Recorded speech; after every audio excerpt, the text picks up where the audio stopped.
last year I released American Moon, which is about the controversy of the moon hoax.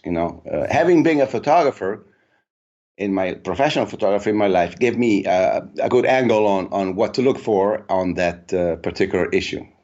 So this is basically where I stand today. What I am today is I am a filmmaker, blogger, and I'm dedicated to documentaries on controversial issues. Some people call them conspiracy theories. I like to call them controversial issues. Absolutely. Yeah, that's awesome. And I haven't had a chance to dig into all of your topics that you've touched on, and I can't wait to do so because I've watched American Moon recently, and mostly this interview is mostly happening out of my own selfishness because I'm making a documentary on my own. And for the YouTube conspiracy folks out there, the NASA shirt that I'm wearing is a joke. So before you start calling me a shill or anything, it was given to me as a joke because people know my stance on these things, and I'm wearing it as a joke. But I wanted to have you on today mostly to dig into the moon because the stuff that you cover in this documentary is absolutely fascinating. I've dug into some things on the topic a little bit here and there, but as I'm making this documentary on my own, I'm trying to show both sides of this topic. It's getting really hard to show the side that says that we actually went, and I'm finding that a lot of people don't really know that much about it. They're really quick to say, yes, of course we went to the moon, and you're stupid if you think that we didn't, but they don't really know anything about the official story, much less these hoax theories. So let's get into that a little bit. What kind of sparked your interest in this particular topic? Well, my interest came from the photography angle mostly. Mm-hmm. Having been, as I said, a professional photographer for many, many years, once I bumped into the Apollo pictures about 10, 15 years ago, maybe 10 years ago, and I looked at them again, but for the first time with the professional's eye. Mm-hmm.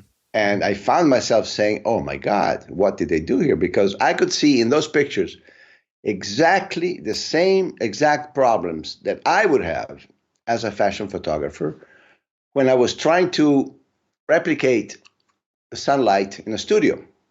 As a photographer, fashion, you do a lot of trips across the year, go to the Bahamas, to the islands, all over the place. And everybody thinks it's a beautiful thing. Of course, it's beautiful, but most of the times, or many times, quite often, you find yourself stranded on a beach looking at a little cloud that's following the sun. And for a day, maybe, you cannot shoot because the clouds are there in these tropical places. And you sit there on the beach thinking, how can I get this done at home on my own watch without having to wait for the freaking cloud to move, because that's really a problem. It costs money when you're out there with models, editors, photographers, the assistants, hairdresser, makeup people, and everybody's sitting there in the van waiting for the clouds to. So you try at home. And every photographer, believe me, every professional photographer has tried to replicate the sunlight situation at home. You put a little big sandbox on the studio, a little back projection picture to show the beach, the sea in the background, and you have your big lamp trying to imitate the sun, and it just doesn't look the same. Yeah. And you know it's fake because there are some problems that you cannot imitate. The sun of the light cannot be imitated, period, because of being such a powerful source of light and being so far away that its rays are practically parallel when they travel. Whenever you're in a studio, no matter how large your source is, your light rays will always be diverging because the source is close to the subject. Mm-hmm. And when the light rays diverge, you get different shadows than when you have the sun. So that is already that's a telling. And another way to tell is that you can always see this continuous line crossing your frame from left to right, which is the actual separation between your sandbox. So the real sand you have in the studio with the fake background in the background, there's always that continuous line crossing the frame. And I found those problems in almost every picture in the moon. Not almost every picture, but in many, many, many, many, too many pictures on the moon, on the Apollo pictures too. And so I started looking more in detail. So the first thing I did when I looked at those pictures, because I said, is this the conspiracy guy in me, the conspiracy theorist, or is this just really wrong, something here? So I called up my old, the person I learned the business from. His name is Oliviero Toscani. He's very well known all over the world. for 40 years. He's been one of the top photographers in the world. So I called him up and said, Oliviero, what did you think when you looked at the Apollo pictures for the first time? And he said to me, and I quote him literally, he said, had they asked me to do them, I would have done a much better job. So that's when I knew. I said, okay, so it's not me. It's not the conspiracy theories. There's a problem here. Sure. So I started digging and digging and digging. And of course, once you start digging, that rabbit hole is pretty deep. It's just endless because I found also all the problems that other researchers had already found. So the Van Allen problem with the radiation, the cables that sometimes you can see these little sparks of light hitting the cables from which the astronaut is suspended, the dust that sticks in in natural ways. I mean, all the problems that many researchers before me had already covered, I covered those. I made a few more discoveries on that side, and plus I added the whole photography part, which was never covered by a professional before, not that I know of anyway. Yeah. And I think it makes for a pretty complete case that, after seeing that film, it's very hard to believe and to maintain that you went to the moon. I mean, you cannot say for sure, absolutely sure, that we didn't go, but I can say with absolute certainty that every single picture from Apollo 11 to Apollo 17 is not taken on the moon. So if they did go, we need a very good explanation from NASA on why did they have to fake all those pictures for all those trips, why everything else worked so perfectly, but the cameras didn't work. I mean, it doesn't really make sense. Okay. And I think that your take, coming at it from a photographer's perspective, I thought that was a really unique take that I had not heard before. Because usually it's just, from a scientific or just a crazy conspiracy guy who's like, no, look at this and this and this. I really liked the very humble take that you gave to it, and you gave 3.5 hour documentary worth of evidence on this stuff, which we won't obviously be able to get into every single detail, but even on the photographer side of things, you talked a lot about the radiation belts and how there would have been issues with, there's so many issues with the film getting through radiation, the film freezing, the film, all these different things that you lay out. It's just very, very compelling. When I used to work in the 70s, I was already an assistant photographer. I was starting then. So I would actually use the exact same film and the exact same cameras that were used by the astronauts, which was the Hasselblads for the cameras and the Ektachrome 64, which is a very, very, very peculiar film. They used Ektachrome 64 and I think Ektachrome 200 on the moon, but mostly 64. That film is absolutely peculiar. It does not allow for any mistake. First of all, it's a transparency. It's not a negative, it's a positive film. So what you see is what you get. Actually, what you get is what you see. There's no post-production editing or retouching of the picture you can do. You take your film, you shoot it at the right exposure, you put it through the processing, and that's it. If you screwed up the exposure, it's screwed up.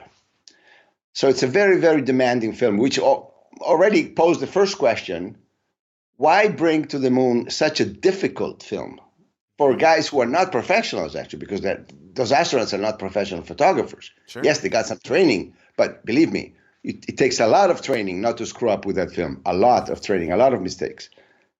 And first of all, why then give them this particular film, which is obviously the best for quality, but also the hardest one to control? Had I been NASA, I would have sent them with the regular negative film. And even if they screw up the exposure a little bit, I can always correct it in the printing process. But with the transparency, you cannot do that. So that was the first, red flag. Why did they use this film? And I know that film so well. And I know what happens to it if you expose it to even the lightest radiation. Once I got fired from a photographer, because at an airport, we were coming back from a trip. We were rushing because we were going to miss the plane. And I put the whole the suitcase with all the film that we had shot on that trip, I put it through the X-ray machine. By the time I started screaming, stop the machine, it was too late. Oh, geez. The job was barely saved. Just one run through the X-ray machine of the airport, and the film was fogged. The guys had to do some incredible post-processing to fix it somehow. I got fired, of course, And I learned my lesson. Now I got these guys who go on the moon with the same kind of film exactly. The camera has no protection for radiation. I mean, there is no protection for radiation. You would need this thick layer of lead to protect your film from radiation, which you don't have on the cameras. And they're exposed to this cosmic rays, not only X-rays, gamma rays, alpha rays, you name it. It's all there. And the amount of radiation that hits the surface of the moon per square centimeter per second would be enough to destroy the film in 5 minutes. These guys have been out with the cameras out, unprotected, on the surface of the moon for up to 72 hours. And the film is perfect. Right. There's not one little dot of white that you should see, all little white dots, and you should be fogged completely. Nothing. They're perfect. Right. That already by itself tells me that film has never been outside the atmosphere. Sure. That alone. And a lot of people don't. I didn't, for the longest time, realize that I didn't know anything about the Van Allen radiation belts or any of that type of thing, and I know a lot of people have no idea about that. Can you expand on the radiation, that type of thing? Okay, let's say that the radiation argument is not a definitive one. Sure. You can always argue that you can go through them, okay, because there's no way to check. It's not like you and I, okay, let's go check a trip and see if it's possible or not. So it's not a definitive argument. It's a very compelling argument, though. In the moment, NASA itself tells you today that they need to solve a lot of problems before they can put humans through that area of space again. So it makes you wonder, wait a minute. You have this film by a NASA guy who says that, explains that the Van Allen radiation belts are extremely dangerous. This is his own words. And we need to solve a lot of problems before we can send people through that region of space. This is a literal quotation from the NASA. So obviously you go, wait a minute, you went 50 years ago and you told us that there was no problem. Right. Actually, if you look at the data that they gave us 50 years ago, it says that the radiation is equal to an X-ray, the total radiation for a week in space absorbed by the astronauts. It's more or less equal to an X-rays to your torso. So if that's the case, why do you need to solve the problems today before you send people through that region of space? Right. So again, it's not a totally demonstrative argument, but it's really compelling, the fact that, make up your mind. Sure. I mean, if you look at history, you have Van Allen up to 1965, who was calling this area of space deadly, in his own words. Right. Even NASA documentaries called them deadly. Then for some reason, from 69 to 72, they're not deadly. And now that we have to go back or to go for the first time to the moon, they shut them down for 4 years, right? They shut the Excuse me? They shut the radiation belts down for 4 years. Now there are many arguments and sub-arguments. The reason why my film is long, 3.5 hours, is also because I take into consideration all the answers that the bunkers, the pro-NASA people bring up. For example, they'll tell you, oh, no, but you don't need to go through the core of the radiation. You just need to go to skirt them down, go out from the side a little bit, and so you're not really exposed, and all that kind of argument. But then again, you look, for example, at the mission report from Apollo 14, and in NASA's words, it says that they went right through the core of the belts. Right. So that argument doesn't really stand either. Again, the reason why my film is long is because first I present the problem, then I present what the answers to that problem are from the debunkers. I call them debunkers. In Italy, we have this name now with this. Anybody who goes for an official version is automatically called a debunker. In American, it's a little different, the nuance of that term. But anyway, the pro-NASA people have these answers. And then I explain why, in my opinion, those answers are not valid. Right. And therefore, the point stands. Yes. Debunking the debunkers. And I do like that. I loved how you kept bringing up the Mythbusters, because that's what, when I bring this topic up to other people, a lot of them go back to, the Mythbusters proved that it was wrong. And you basically break down all the Mythbusters arguments and show why they're either completely invalid or they're proving the complete opposite of what they're trying to prove. In some cases, they do actually prove the opposite. But you have to be very careful because they're very good with words. Right. There's a lot of semantics going in when they do those kinds of shows. Yeah. And therefore, we have proven that there's absolutely no proof that they play with words a lot. But if you look at their experiments carefully, for example, they do the boot printing the footprint in the vacuum on the sand. They get the exact equivalent of lunar regolith, by their own words, is the exact equivalent. Mm-hmm. They use this boot inside the vacuum chamber. They pressure and they go, aha, you see, we made a footprint, cut, and they're talking about something else. Whoa. Roll credits. Go back. Let me see that frame again. Let me see that frame again. You go in, you look at that frame again. It's absolutely not the same thing. Right. The footprints made in the alleged moon pictures, the Apollo pictures, are completely different. They have a sharp edge. They're like, parallelepipeds, do you say in English? Parallelepipeds, like solids. Sure. Yeah. This footprints they made, but it's just a joke. It's just a little shape in the sand. It's completely different. Mm-hmm. And the way actually the dust sticks to everything on the moon, it's itself a problem because there's no atmosphere. Therefore, there should be no humidity, no moist. Therefore, it should not stick. Now, here again, the debunkers claim, because it's an electrostatic effect. Well, I found a NASA document that says that there is no electrostatic effect on the sunny side of the moon because of the reasons that they explain. So even that argument doesn't stand. Yeah. It takes them one by one. You have to be very systematic. And you have to allow for their voice to be heard in order to make a complete piece of work, I believe. And then you reply as good as you can to what their point is, point and counterpoint. Yeah, absolutely. And I like that you take kind of this this very humble approach of, well, you said that, and that's not adding up based on what you said, because like you said a few minutes ago, when we talk about the Van Allen radiation belts, that's a lot of the conspiracists go to piece of evidence, but it's like, if we didn't have NASA telling us that the Van Allen radiation belts were there, we wouldn't have known that they were there either. Like, we're taking NASA, like NASA's things don't add up with NASA. We haven't gone to space. We can't necessarily say definitively that they're there and you didn't go through them because we haven't gone through them either. I find that the best way to build an argument in these cases is to actually use the original statement by NASA and show the contradiction with NASA. So I don't have anything to do with that. I don't have a saying. I'm only showing you A and B don't fit together. Let me give you one example. For example, in the argument that there's too much backlight in the LEM photographed in backlight, you should not be able to see anything, we say as photographers, and all the photographers I've interviewed confirm the same. You should see basically pitch black in there.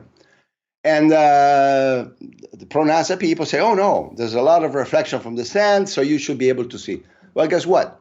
NASA itself has a document on the photography on the moon that says because the moon has no atmosphere, there will very little to no reflection at all, refraction at all.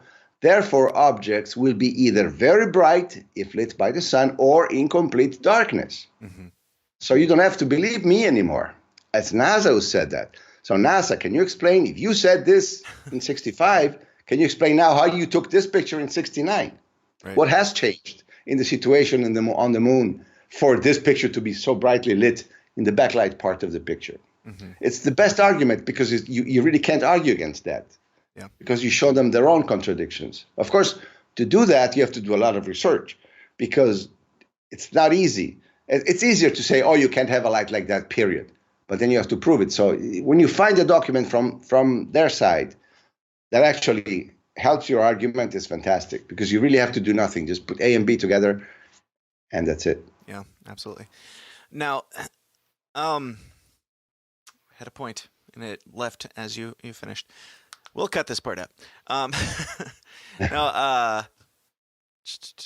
I don't move, so you can patch it wherever I was. Yeah, it's fine. I'm not worried about it.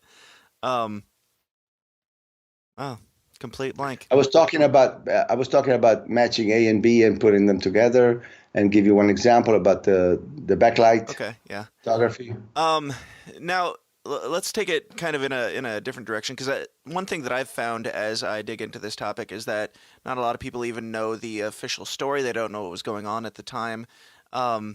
I think it's really important, and you break it down really well, what was happening and what would have caused them to need to fake this, and what the reasoning would have been behind it. So give a little bit of the history behind that. Yeah, because all we hear in the official story is that they started in 61 for this incredible endeavor, and basically they succeeded just in time in 69, barely enough to meet the deadline set by President Kennedy in May 1961. It's really not how it went. For example, the same person, NASA Administrator James E. Webb, who pushed the program, the lunar program, through, who convinced Kennedy that they could do it. And by the way, I found historical tapes of a conversation between Kennedy and Webb, where Webb is convincing Kennedy. Kennedy is unconvinced. He says, "Are you sure we can do this? Can we just send probes? What's the point of sending humans and risking their lives and all this money?" And Webb says, no. We got to do it with man because of this, and that. So this very same Webb, James Webb, who in 1963 pushes the program forward with Kennedy, promotes it with Kennedy, and finds the appropriations, the money in Congress to actually get the money to go to the moon. You find the same man in 1966 in front of the Scientific Aeronautics Committee saying, if we get this done by 69, we'll be very, very, very lucky. And I mean very lucky. Mm-hmm. Things are not going the way we predicted. Things are going worse and worse, and we're having more and more problems. The schedule is getting slower and slower. The deadline is approaching. I don't think basically we're going to make it. Mm-hmm. And the same James Webb, 1 year later in 67, resigns. I mean, here you have a guy who in 1963 is pushing to go to the moon, is convincing President Kennedy to go to the moon. He's getting money from Congress to go to the moon. And in 67, he resigns. Right. A year and a half before the presumed success. I mean, this is your life story. Mm-hmm. You're the director of NASA. You're going to the freaking moon. Right. Where are you going a year before? Where are you going, guys? Stay. Same story. We're all, not only were they supposedly almost to the ability to do it, but they were almost to the deadline to where they had to get it done. Why would you quit right before the deadline unless Absolutely. You thought that, there was no chance that you were going to meet the deadline? Either that, or unless you don't want to be involved with the scam somebody's starting to propose. Because my theory is, not my theory, but also my theory, mm-hmm. is that as they approached, so I would say up until 1967, when everything happened, the big accident happened in January 67, 3 astronauts died on the launch pad. Mm-hmm. Everything was stopped. The whole program, the Apollo capsule program had to be redesigned from scratch. It took more than 1 year to redesign it. Right. So just imagine, in a schedule that's already extremely tight, you add 1 whole year just to redesign the capsule? I don't think so.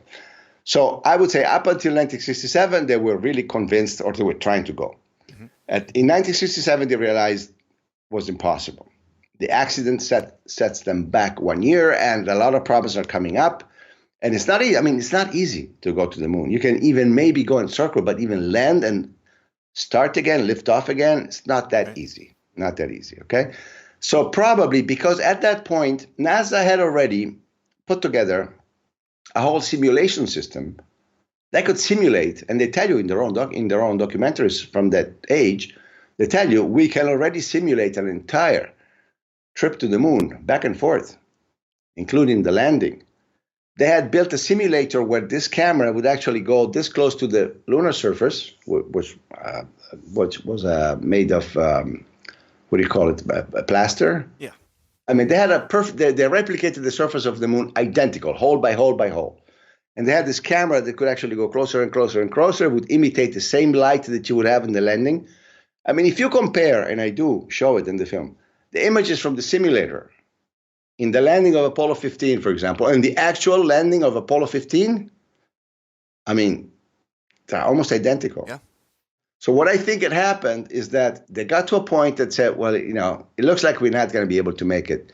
But who's going to tell the world? Because everybody by then was talking about going to the moon. Oh, we're going to the moon. Kids were dressing up as astronauts. There was astronaut things everywhere, gadgets. I mean, we were going to the moon. Mm-hmm. You can't just tell Americans, oops, we Right. can't.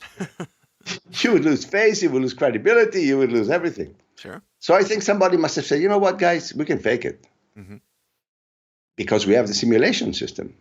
And actually, those images, the landing itself, the takeoff, and a lot of images that look like an actual rendezvous in space. I mean, to me, I have a trained eye of a photographer. I know that that's not the sunlight. I know that is, I'm sorry, this chair is squeaking. Hold on a second. That's right. I know it's not the sunlight. I know that is artificial light illuminating the parts that actually do the rendezvous. I can tell. I cannot explain that to the layman, but I know. So I think that what they did is basically they had the toy already there. They had a problem in one hand and the toy ready to solve it in the other, and they just said, let's go for it. Let's see what happens. Yeah. Now, this obviously opens up the whole argument. Why then didn't the Russians call it? Why didn't they expose the Americans? This is one of the most common arguments you will always hear. And at face value, it's a valid argument. But if you only dig a little deeper, it's not. Just think, July 24th, 1969. The astronauts come back from the most successful mission in history of humankind. Everybody has watched them landing on the moon live. Right. Just imagine if the Russians raise their hand and says, "Oh no, it's not true. You didn't go. You faked it." Yeah. They would have looked like stupid, idiot, sore losers. You can't do that. It's like, had it been a neutral country, England, France, as well, we have a problem. Maybe, okay, then you would. But the Russians, they would have made fun of them. You don't, you're sore losers. You can't lose. Right. You lost the race. Shut up. Right. That's number one reason. So you really couldn't do that. But the second reason is more important. As with the Apollo missions still in progress, there were already talks behind the in the back rooms between Americans and Russians for the joint missions in space. Soyuz Apollo Soyuz joint mission came on in 75. In 72, with the last Apollo mission still going, they already signed agreements and everything. I mean, had the Russians exposed the hoax by the Americans, there would have been no joint missions in space. There would have been no exchange of scientific information. We would not have the space station today that we have. The entire space joint program today on the ISS, we have Russians, they even go up back and forth with the Russian rocket right now. Yeah. And that would not have happened. So there was really no reason for them to call. First of all, they would have looked like stupid people, sour losers. So they just had to bite the bullet, basically, and says, okay, good, you went. What's next? And they moved on to the next story. I think that's really the answer to that problem. Yeah, and now in the case of the space race, people think that, well, we seem to be told that Russia was, we were neck and neck the whole way through. In your documentary, you talk a little bit about how Russia wasn't even a part of the race long before we supposedly went there. I think that from the documentation I was able to find, I think that they initially tried, even though they said they wouldn't. They said they weren't interested already in 63. Kennedy actually called for a joint mission to the moon with the Russians. Not everybody knows that. In a speech in, I think it was the United Nations, he said, guys, instead of competing, why don't we go to the moon together? And Khrushchev responded, we're not ready. We wish you the best. We're going to see how you get there. We're going to watch you land, and mostly we want to watch you take off, how you do that. And best wishes, and let's hope it all goes well for you guys. Right. Now, this doesn't mean that in the dark they were still preparing, which they did, I think, to a point. They built a rocket to go to the moon. But this rocket, it was called N1, exploded, I think, 4 times out of 4 because it had so many engines. It was extremely complex machine. It had, I think, 30 engines. I mean, it exploded 4 times out of 4. And this, in the very words of the Russian Space Agency director, this put the end to the Soviet conquest of the moon. Right. He says in 1966 we were done. We knew we wouldn't go. We gave up. Now again, it doesn't mean we knew that. I think they knew already. Mm-hmm. But at that point, you couldn't just say, well, okay, they're not going, we're not going either. I mean, America had launched in such a huge propaganda wave that they just had to follow through. So they were really, I think NASA was really a victim of their own propaganda more than the race to space with the Russians. Sure. But because they sold to the American people the race to space with the Russians, now they had to win it. Mm-hmm. You can't lose it and you can't break even. You have to win it one way or another. So I think that's what happened. Yeah. And it makes sense. I mean, historically, it makes sense. You brought it up a little bit. Do you think that we have gone out and rotated the moon? Have we gone around it? Or are you convinced that we have not been able to make it out that far? I don't think we went at all around the moon. I don't think so. I still think that the Van Allen belt does pose a problem that's not easy to go through. Sure. I would leave a question mark on Apollo 8 and Apollo 10. Mm-hmm. One went around the moon. One went as close as almost landing. Mm-hmm. But I would say 80% no. Those also were fake. They already decided that after the Apollo 1 crisis. So Apollo 8 on, it was all a sure. It was all a show. It was put on for us, I think. Definitely, I don't think they went from Apollo 11 on, so the actual landing. And absolutely certain, all the pictures and all the video images are taken on Earth. Mm-hmm. So that in itself demands a big explanation from NASA. Right. If all these pictures are taken on Earth, pictures and videos, please give us a good reason why you had to do them. Sure. And tell us what happened at this point. I mean, it's okay. We can live with the fact that your cameras didn't work. Right. But please tell us. Be honest about it, Now, to give a little bit of perspective of what the difference is here between how far we supposedly went to get to the moon and how far all the other countries have ever gone out into space, and how far the space station is, and all this type of thing. What are we talking as far as like distance? I think the 400 kilometers, which is pretty much where the ISS rotates, mm-hmm. It's our limit so far. Okay. And strangely enough, you have a lot of interviews from astronauts from the ISS saying, as of now, we cannot go past the low Earth orbit. Right. Which is what it's called, right? Obama. So whether that means we could, excuse me? Barack Obama said the same as well in a speech, right? I don't know that, but it would make sense if he did, because that's what he would be told. Yeah, they would tell him that, yes. One thing is for sure, right now we can't. The question is, we can't go just because we don't have the rocket at the moment, or we can't go just because the technology is not here. I mean, it's funny when you hear a guy like, I think his name is Ron Pettit, somebody from NASA who says, we actually had the technology and we threw it away. Right.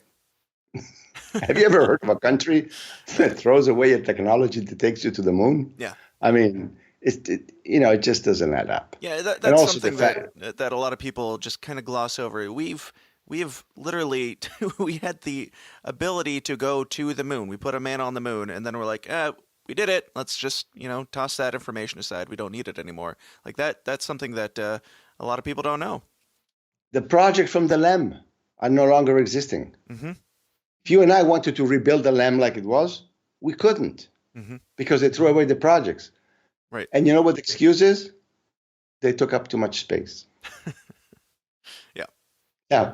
Yep. Any museum in the world, any museum, even in New Zealand, they would have killed to have those original designs from the LEM, the lunar lander.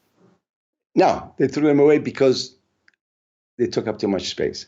When you hear excuses like this, is when you go, come on. When you hear the excuse, for example, well at that point, they don't care, because they put it bluntly on your face, and they say, "Oh, you're a conspiracy theorist. We went, prove it that we didn't," and they just leave it at that, And I think we have proven it all together. I mean, myself, Bart Sibrel, the British guy who made the moon, called what happened on the moon. It's Pierce, David Pierce, I think is his name. I mean, there's been many good documentaries before mine that pretty much prove, for those who are ready to accept it. Because I think here's introducing a psychological problem. It's no longer a matter of evidence. The problem is, are you ready to accept the conclusion that the fact that it was a fake story takes you to? Mm-hmm. That's really the problem. There are places where people don't want to go to. They're not ready to go to. They're not ready to go there. So I understand it in many people's minds. The idea that you would have just to scratch the moon flights as a fantasy was actually a hoax. I mean, we were actually deceived. It's not nice. So they prefer to cling to the idea that, no, science works. I trust science. You're an asshole. Basically, that's their position. Yeah? Sure. So it's really a psychological problem, whether you're ready to go all the way to the end of the conclusion or whether you want to stop at some point and just stay safe. Right. Now, are people in other countries, here in America, we're just really quick to go, nope, everything's fine. We did it. We're good on us. Are people in other countries, like you said in Italy, your film about 9/11 was aired on live or broadcast television. Are people in other countries as quick to accept that us great old Americans over here went to the moon once or whatever, 6 times in 4 years, and that's just how it happened? Or are we kind of like poked fun at around the world? No. Most people think alike in the Western world. Okay. In other words, most people in Europe, just like in America, believe the official version of 9/11. Sure. Most people, both in Europe and in America, believe that we went to the moon. I think the ratio, I wouldn't be able to tell you what their actual ratio is, but it's always a minority in both sides of the ocean, those people who actually don't believe. Mm-hmm. Because it takes critical thinking. It takes courage, in a way, to accept a reality that is not as comfortable as the other one. So people go for comfort. You know that famous expression, it's always better to have an uncomfortable lie than a comfortable truth. No, sorry, it's the opposite. A comfortable lie is always better than an uncomfortable truth. Mm-hmm. For most people, it's the same on both sides of the ocean. I don't see much of a difference. The ratio is, I would say, 20% skeptical here about the moon, in Europe in general, more or less, maybe 15% in America, 10%. It depends how many people actually live on the internet and feed from the internet and get their information there, as opposed to the older generations who just watch TV. Mm-hmm. I mean, for those generations, you can't even bring it up that we didn't go to. What do you mean we didn't go to the moon? I remember. I saw it on TV. What are you talking about? So you can't argue. You saw 2001: A Space Odyssey on TV too. So Right.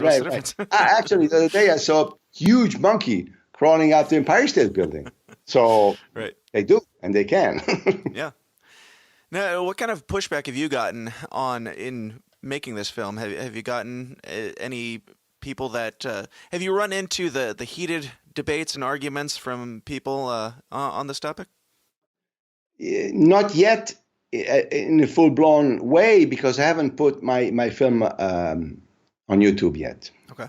When I will, then the caca is going to hit the fan for sure. Yes, sure. Because I am already well known as a very credible conspiracy theorist here for 9/11, for the big pharma problems, and for the Kennedy assassination. I mean, my film was also on TV for the Kennedy assassination. So they know that when I do something, it's usually very well documented. It's very hard to counter. So it will happen, but it hasn't happened yet because right now I'm just selling the DVD. I live off my DVDs so far, so I sell it as much as I can, and then at the last moment I'll put it out and I'll create a big storm. Mm-hmm. Absolutely. Now, why do you think? What are the implications of the moon landing being faked? Why do you think it's important to expose this as the hoax that it is starting to seem to be? Well, in a way, it's less important than 9/11 or the Kennedy assassination because nobody died. I mean, it was just a big hoax perpetrated on the entire world, and there were no actual physical victims for the hoax, from the hoax itself. except for the astronauts who had to live with a lie all their life, which is a problem on its own. But, nobody was killed. Nobody lost their life because of that. So theoretically, you could say, okay, well, so what? But it's important because it's probably the biggest event in the history of mankind. And if you accept that the biggest event in the history of mankind can be faked, then you start looking at the world in a different way. So in itself, no, it's not a big issue. But the implications are big. Because if you accept that that was a hoax, then wait a minute. From now on, anything you'll tell me, I'm going to put it through X-rays and analyze it my own critical mind before I believe it. So it's a big game changer if you accept that or not, yes. Absolutely. So it's kind of the door, and that's kind of my intention with the documentary that I'm working on. It's kind of the door to get people to get the wheels to start turning and start looking at things a little bit closer and not just accepting everything that we're told. Actually, there is a whole chapter in the film which shows, which explores all the points in favor of the moon landing. So not only did I cover the replies from the debunkers to what I think it's a problem. For example, I say the Van Allen belts is a problem. They say, no, you can go out from an angle, and they say no because of this. This is one set of discussion. But there's also a whole chapter on the actual proof, evidence that we went to the moon. The retroreflector experiment is one that they bring up a lot. The moon rocks, it's one that they bring up a lot. The reason why the Russians didn't say anything is they bring up a lot. How would it have been possible to keep 400,000 employees quiet about this big secret is another one. So all of these are covered separately in the film. This is why it's 3.5 hours long. Sure. It covers all the angles possible that I knew. Yeah. Absolutely. And that's why I say, I would have loved to dig into all those things, but you dig into it as thoroughly as you possibly can on the documentary, and we can't cover 3 hours. Take my film, put your name on it, and you're done. Perfect. Everybody go check out my new movie, American Moon. No. So the first question is from a listener, Ryan Beckenbaugh. He asks, which NASA programs are not hoaxes? Is it just the moon? Is why just the moon? What about the Mars rovers and stuff like that? Do you think that we've put? Oh, no. Oh, I don't know about Mars. I wouldn't put my hand on the fire to say that those things are actually on Mars. Not at all. No. I mean, I covered only up to Apollo 17, so the moon missions and the Apollo missions. But after that, I think that what is legitimate and absolutely makes sense technically is that we have had everything that we have had in the low Earth orbit, including the ISS, of course. That I have no problem with that. Sending a probe to Mars and taking those pictures that, if you remove the red filter, look exactly like Nevada. I don't know. Maybe it's just we're twin planets, and Nevada and Mars look very much the same. I don't know. I wouldn't be able to swear that is Mars now for sure. Right. Okay. Jed Payne asks, what's the most convincing piece of evidence for you that is publicly available that you've come across for the moon landing being a hoax? Personally, as a photographer, the photography. Yeah. I mean, to me, it screams fake from shot 1 to shot 6,000. I can tell. For me personally. Whether I'm able to prove that or not to others, I don't know. It's up to those who watch the film. In general, I found flags moving without the astronauts touching them at least 3 times in 3 different instances. One was known already. It was the Apollo 15 flag that waves when the astronaut walks by and doesn't touch it. I found 2 more instances where astronauts go past. In one case, they pass near the flag. It waves and nobody's touching it. And the other one is Apollo 14. They're actually in the LEM. And you can see the flag coming into the frame and leaving the frame and coming into the frame and leaving the frame all by itself. Right. I find it hard to explain that unless there's some kind of breeze on the set. Absolutely. So if you're looking for a straight piece of strong, quick evidence, I would say the flags. One more elaborate is definitely the photography. Put 1 and 2 together, and you have probably the answer to your questions. Sure, absolutely. And I'm going to skip over some of these because I feel like we've already addressed them in the initial conversation. But Tim Finnegan asks, do you believe that Stanley Kubrick was involved, as some people claim? Actually, I'm going to surprise you. I'll say no. I'll say more no than yes. Okay. He might have had something to do, some suggestions maybe he gave, possible. Mm-hmm. But I think from the technique that I can see being used, I think that what it was done mostly by a separate, obviously a very separate group in Disney studio. I think Disney had a lot to do with faking, especially the parts where you see what I was talking before about the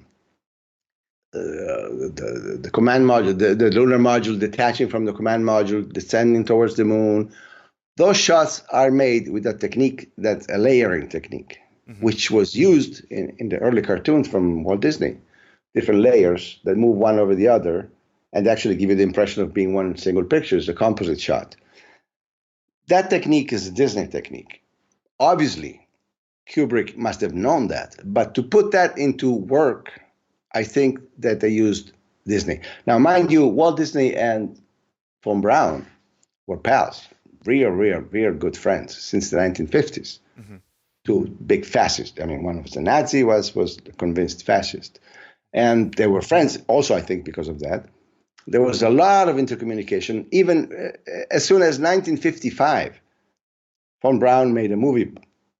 Disney made a movie, and Von Braun was consultant on it, which was called, I don't know, where you can already see the actual spacewalk and other features that you would find later in the moon landing. So Von Braun was already there with a mind of what he thought would be possible, and Disney was putting it into actual images. So surprisingly enough, no, I don't think Kubrick needed to have been involved, okay? Sure. If he was, possible. But it's not necessary for him to be involved for the technical problems to be solved as they were solved. Mm-hmm. Disney Department of Animations could have done that perfectly. Now, I've heard people pose the argument that we didn't have the technology to make it look real. We didn't have the technology to stage it back at that time, but for some reason we had the technology to go to the moon. I don't even know if that argument needs to be addressed because it seems like one of these things are easier than the other, but what are your thoughts on that? You can go to the moon, but you cannot brush your teeth. Right. I mean, this is the ratio pretty much, you know? Right. Exactly. Look, the proof that that argument is wrong is in the fact that if you look at the simulations, and I showed them in the film, mm-hmm. they're identical. Mm-hmm. So somebody had the capacity of replicating exactly the images of a lunar landing in a studio in 1967 before they went. So that's your answer. No, they did have the technology. Sure. And the rest of the technology is the actual shots on the moon, which is pictures taken on the moon, which I explain in the film very well how you do it with a fake background. Mm-hmm. The connection with Kubrick comes mostly because I believe, and many believe, that a system of front projection was used. Yeah. Front projection is a system where you have, as I said before, you have your little rocks or sand that actually the real ground on the foreground. Mm-hmm. The background is actually a silk screen, very highly reflective silk screen, and you project an actual image on it of the background through a two-way mirror, a 45-degree mirror. So the camera looks through the mirror and the image that is projected onto the screen. So it's in axis with your camera, so you cannot actually see any shadows. Okay, so that's the technique, which is the technique Kubrick used in 2001: Space Odyssey. Mm-hmm. So there is a connection there, but it's not necessarily a direct connection. Mm-hmm. The technology was available; anybody could have used it at that point. Yeah. Have you seen the documentary Room 237, where it breaks down the evidence in The Shining, talking about yes. The Kubrick? Yes, I have. I think some of the elements there are really powerful. Yeah. It doesn't tell me necessarily that Kubrick did help in the Apollo faking. It does tell me that he knew a lot more than he pretended that he knew. Sure. That, yes. So my theory is that he knew, he talked to them probably, he knew they were doing this. He might have given some advice, and he put some clues also in the Shining just for his own fun. Sure. Gotcha. All work, no joy makes somebody a Jack a dull boy. What was it? All work, no joy? Makes Jack a dull boy? Something like that. Yeah. And all is actually A11 also as well. Some of those are interesting, at least, to say the least, yes. Oh, yeah. There's a lot there. There's so many rabbit trails. Nathan Titus asks, What about the other probes? Do you believe that we've put probes on the moon, or are they hoaxes as well? The ones before, or because they had explorers before. I think that the original probes were actually real. In fact, they are the ones that sent back the images mm-hmm. using which they were able to build such an accurate moon replication, sure. Surface replication of the surface of the moon in studio. Now, I think that probes, that's not a problem. It's not a problem sending a probe sure. and circling around the moon. I don't see a problem there. I'm not a technical astrophysics, but I don't see a major problem there. No. Yeah. Brad Grimm asks, how did the remnants of our visit get there? Retroreflectors, for example. I mean, obviously that could be with probes and that type of thing too, right? I'm sorry. How does? The remnants that are there, he's asking about like the retroreflectors and things like that being on the moon. Well, we don't know if it's there. Sure. All I can tell you is that it was possible already in 1969 to beam a laser beam to the moon and get a reflection back without a reflector. Mm-hmm. It's been shown and actually it was possible 4 or 5 years before 9/11, before confusing the conspiracies here.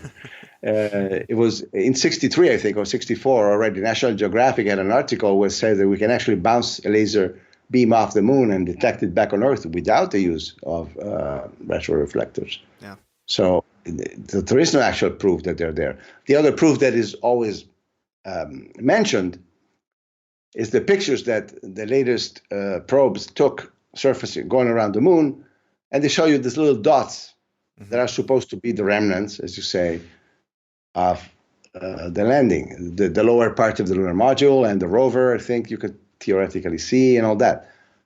I mean, give that particular shot to my son, and with Photoshop, it can give you the same thing in 20 minutes. Yeah. So now what I'm saying is that you cannot use a picture to prove that they went to the moon when what we are actually discussing is that they faked 6,000 pictures back right. in the 60s. Right. So it's, Now, you said, let me see here. My brain is not functioning this morning. Sorry about that. I had one. Oh, in relation to the remnants on the moon and that type of thing. In your documentary, you talked about this Google contest. Talk about that just for a second, because I found that to be absolutely staggering that went down the way it did. Well, Google X Prize in 2011, I think, Google launched a project called Google X Prize. I don't know how many $1 million actually. Either 30 million. $30 million, yes. Mm-hmm. Prize for any private probe that would be sent to the moon, a lander with a robot that was able to cover at least 500 meters, so 500 yards more or less, and send back live images to Earth. They launched this, and different companies started, trying and building their own probes to win the prize. And that's when NASA said, but wait a minute, you can't go on the landing areas. Those are historical areas, and we need to establish a no-fly zone around those areas.